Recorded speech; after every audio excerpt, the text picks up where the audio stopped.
good health isn't everything, but it should be the basics, right?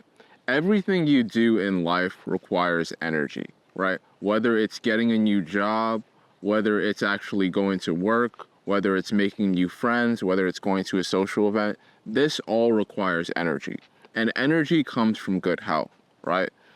People that are like sick in the hospital obviously can't work and have very, very huge difficulty making friends, right? So once you think of the entire universe as energy, and a lot of that energy to two things coming from health, you realize that you really need to actually cover the basics in health if you have not already. You don't need to be super obsessive to the point where you need everything perfect in terms of health, because you'll realize that this is a lot harder than you actually think it is, right? Because of the way the world is set up. But you do need to have at least the base level set up in terms of health, right?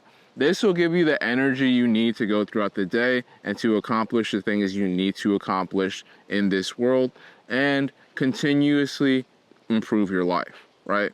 When you think of energy as structure and you think of the ability to make good decisions as energy and structure, you realize that the more energy you have, the better decisions you can make in terms of having good health. When people's health is bad and they're in survival mode, they tend to make really bad decisions, or they tend to make really hasty decisions that aren't as good for their future. They're not able to think clearly, is basically what I'm trying to say. It's a lot easier to make good decisions in health when you have the ability to think clearly.